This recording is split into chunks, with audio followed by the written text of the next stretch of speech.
Salut tout le monde. Alors, nouvelle octogone, on va essayer de le compresser parce que certains m'ont fait des retours sur le fait que c'était un peu trop long, même si vous aviez la belle Amel Bouchareb pour faire les présentations la dernière fois, on l'a fait pour le lancement, mais on m'a demandé de compresser ça. Donc maintenant, je vais faire l'octogone tout seul, mais du coup en essayant d'aller plus vite et de filer à travers les dépêches.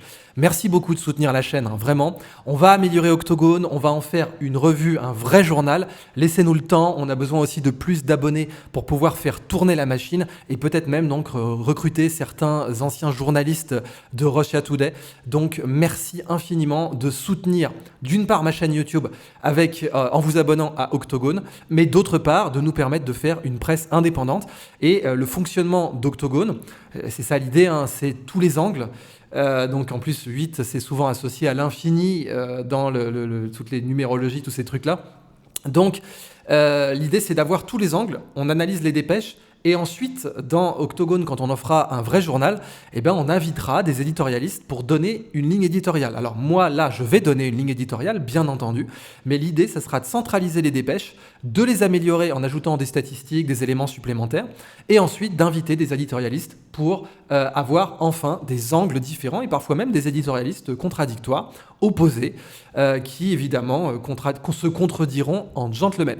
Donc voilà une petite liste de dépêches que j'ai sélectionnées pour l'octogone du début du mois de juin.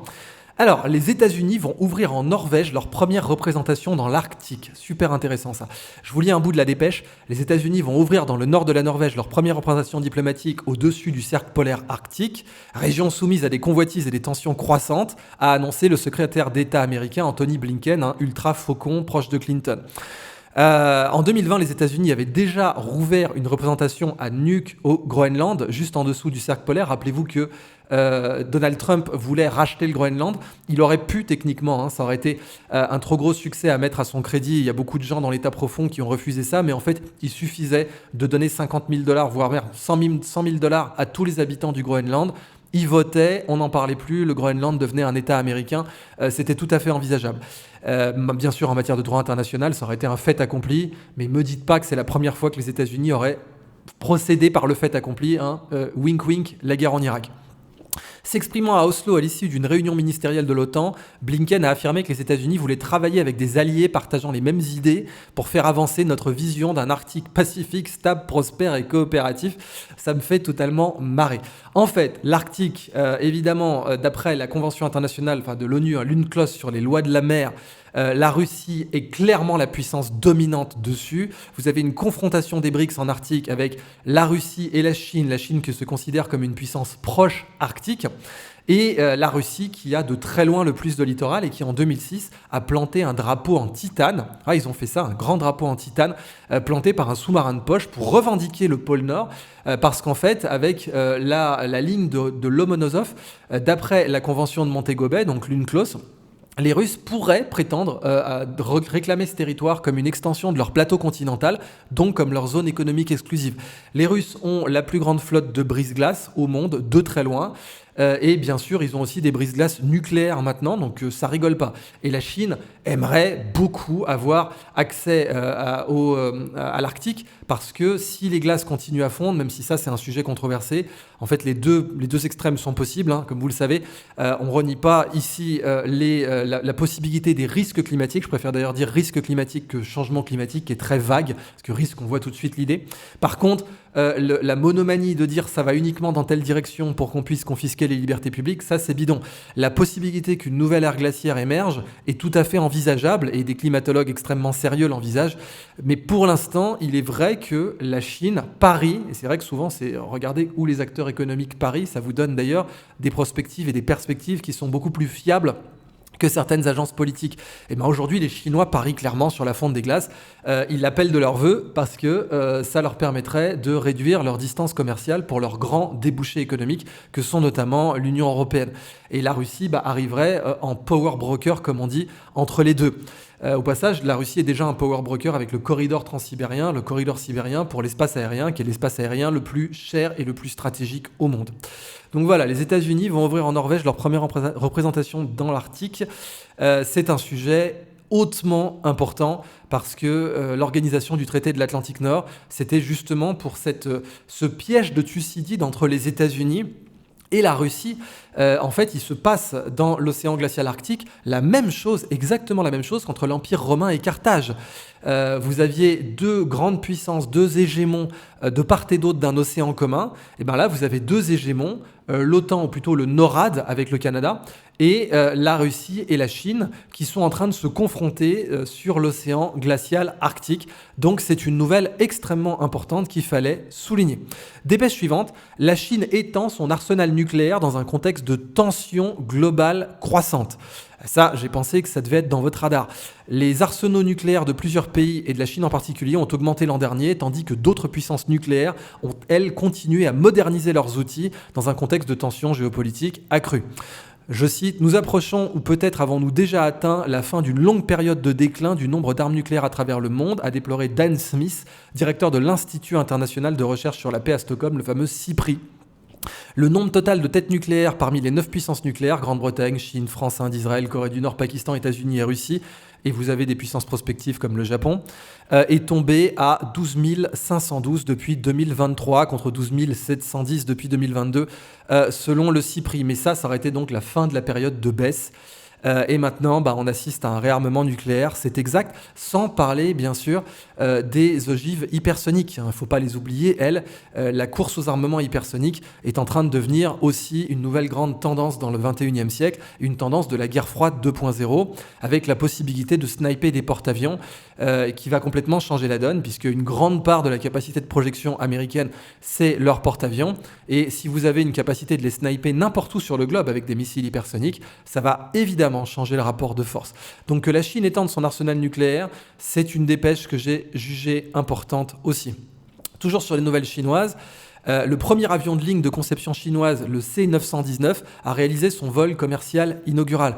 Très important ça, parce que pendant qu'on a des prêtres de l'apocalypse dans le G7+, qui essaient de confiner les libertés publiques en disant qu'il faut arrêter de prendre l'avion, qu'on aurait le droit de prendre l'avion qu'une seule fois dans notre vie, et qu'ensuite on prend nos vacances en Corrèze, eh bien vous voyez les BRICS qui au contraire disent « fuck you very much » là aussi, avec les Indiens qui commandent en masse, je crois que c'est la plus grande commande historique, des longs et moyens courriers, et la Chine qui va tout simplement créer sa propre marque. On l'avait eu aussi avec le Brésil pour Embraer, mais qui a fini par être racheté par des puissances du G7+. Alors, ça ne veut pas dire que dans Octogone, on remet en question les risques climatiques. Je vais le répéter indéfiniment. On considère dans Octogone qu'il faut une croissance polienne, dont évidemment tous les confiscateurs de liberté publique ne veulent pas parler. Une croissance polienne, c'est une croissance qui consomme les déchets. On peut par exemple alimenter la totalité de nos vols en biocarburant à base d'algues. C'est d'une grande simplicité. Et même si on partait sur une folie Jules Vernesque sous stéroïdes avec le projet d'Elon Musk de faire des déplacements sur Terre avec des fusées qui se reposent, donc vous auriez un New York-Tokyo en 30 minutes ou en 45 minutes, et bien là aussi on peut utiliser du biométhane sans aucun problème, du biométhane à base d'algues, donc vous n'utilisez pas de surface agricole, vous augmentez les stocks de pêche et vous fixez le carbone. On peut avoir une économie à déchets négatifs. Tenez d'ailleurs, les fringues que je porte là, je leur fais pas de pub, je suis pas payé pour eux ou par eux, mais c'est de Ionescu, ils font des fringues en chanvre. Le chanvre, c'est compensé carbone. On peut même faire des maisons avec, on peut faire des fringues, on peut manger, parce que vous pouvez faire des cornflakes de chanvre, des muesli de chanvre. C'est une culture super intéressante, on peut en faire des polymères, on pourrait faire des bateaux en chanvre, on pourrait faire pousser des bateaux, mais évidemment, les gars qui veulent confisquer vos libertés, ils préfèrent vous dire qu'il n'y a pas d'alternative, parce que the science is clear, et vous êtes anti-science si vous vous opposez à ça, c'est bien mieux que le There is no alternative de Margaret Thatcher. Donc cette dépêche, le premier avion de ligne de conception chinoise, j'ai trouvé que c'était important aussi pour vous, parce que pendant qu'on nous parle d'avoir un vol dans toute sa vie dans le G7+, les BRICS, eux, ils s'en foutent complètement. L'Inde commande des avions et la Chine, elle est en train de prendre une part de marché irréversible dans le domaine. Le Japon annonce un plan de 25 milliards d'euros pour enrayer la chute de la natalité. J'ai trouvé que ça s'enchaînait bien parce que le Japon est en crise démographique, la Chine aussi, Taïwan aussi, la Corée du Sud aussi, la Russie aussi. Et dans le G7+, on continue à vouloir nous rendre coupables d'exister. Vous avez des programmes d'euthanasie au Canada. Vous avez bien sûr cette mentalité qui consiste à dire qu'on est beaucoup trop sur Terre. Et d'ailleurs, John Kerry l'a rappelé en disant si on part vers les 10 millions, on va tous crever. Alors que ça y est, la transition démographique est faite. On va plutôt vers des bombes démographiques aujourd'hui, comme le rappelait très bien Elon Musk au passage. Eh bien, pendant qu'on veut nous rendre coupables d'exister, qu'on veut tenter de stériliser des gens en ayant des politiques d'opération gender affirming, comme ils le disent aux États-Unis, mais d'opération sans l'accord parental dès 11 ans. Donc je rappelle, si vous voulez acheter de l'alcool aux États-Unis, on vous dit non, il faut avoir 21 ans. Si vous voulez vous faire un tatouage et que vous êtes mineur, il faut l'accord des parents. Si vous voulez acheter un flingue et que vous êtes mineur, évidemment qu'il faut l'accord des parents. Par contre, si vous voulez vous stériliser à vie, ça, il n'y a pas de problème, pas besoin d'accord des parents.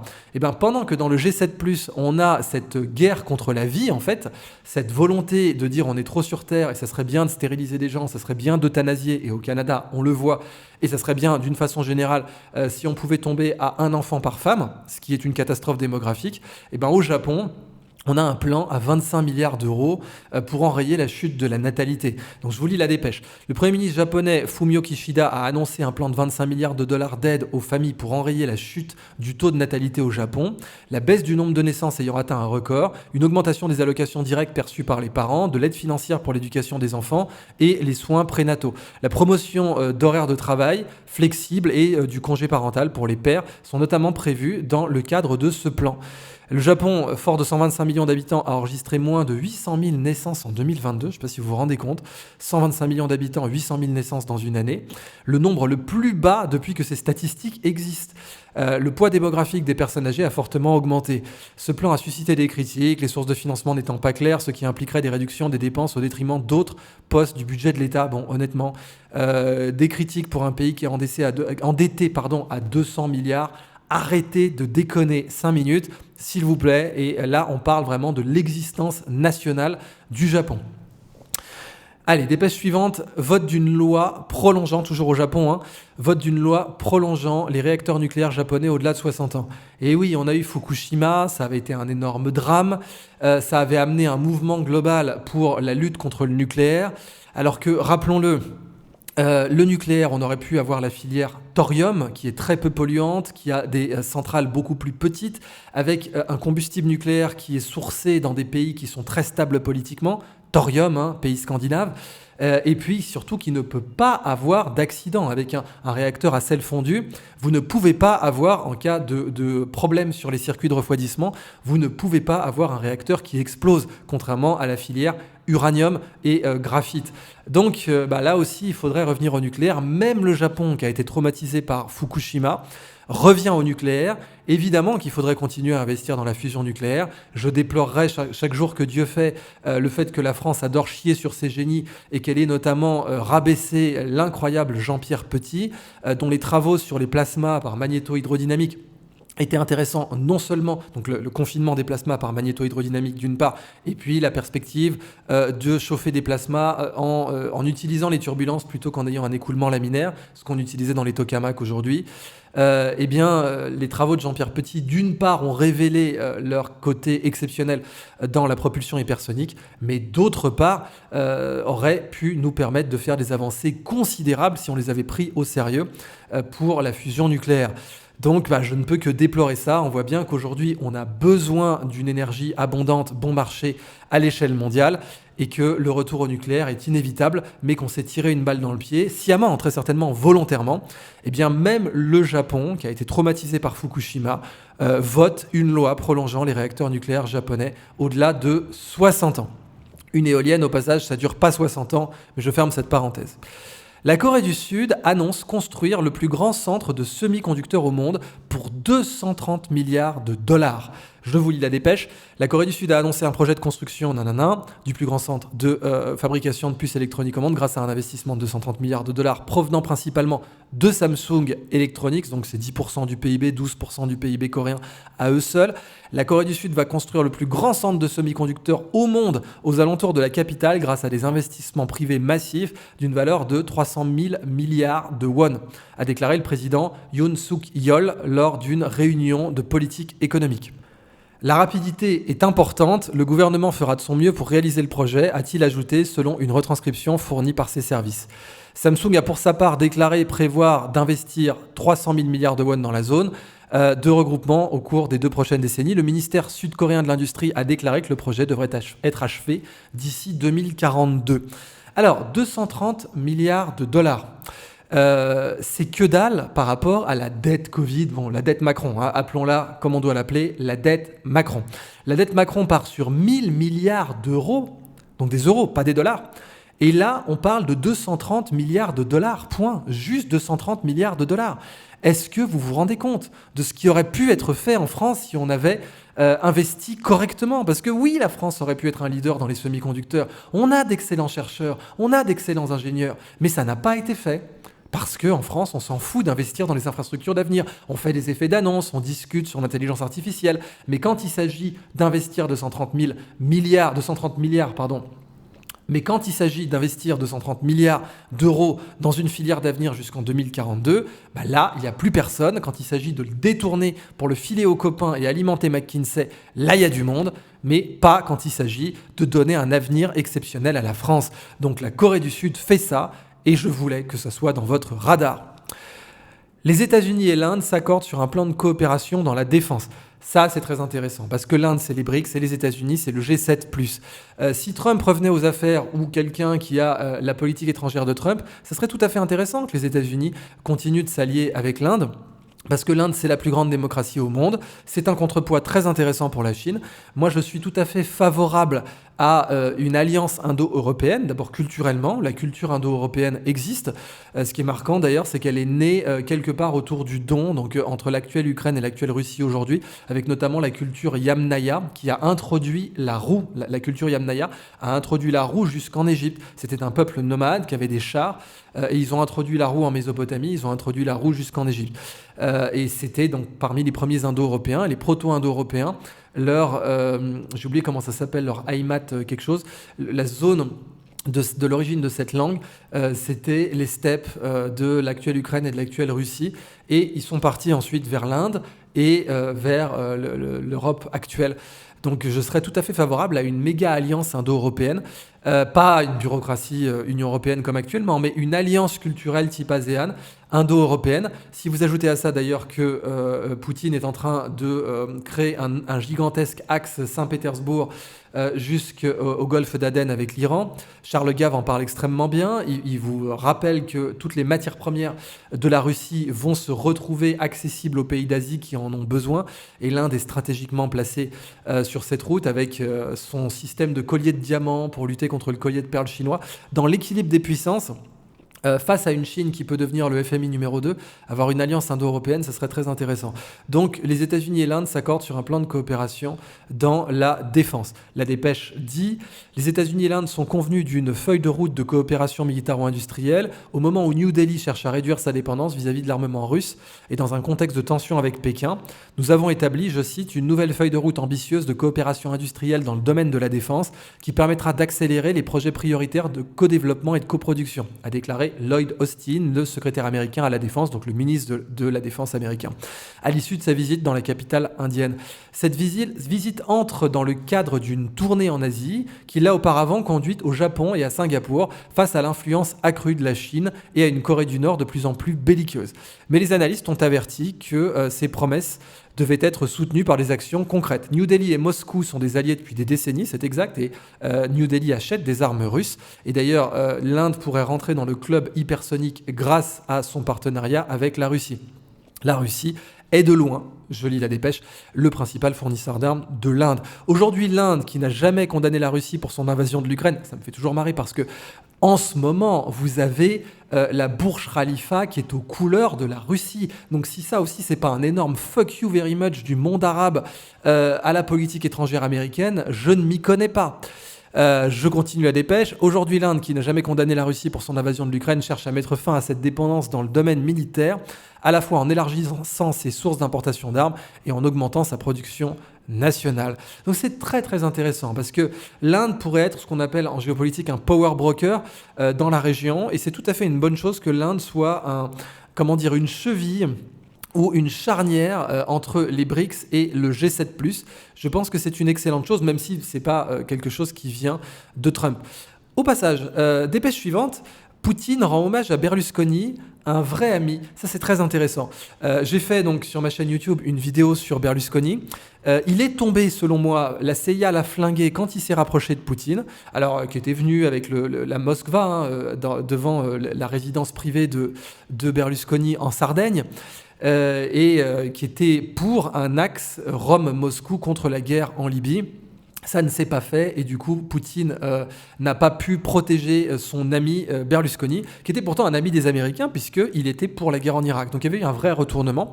Berlusconi était pour la guerre en Irak en 2003, il avait d'ailleurs fait des culbutes atomiques dessus puisque la Finmeccanica, complexe militaro-industriel italien, lui appartenait.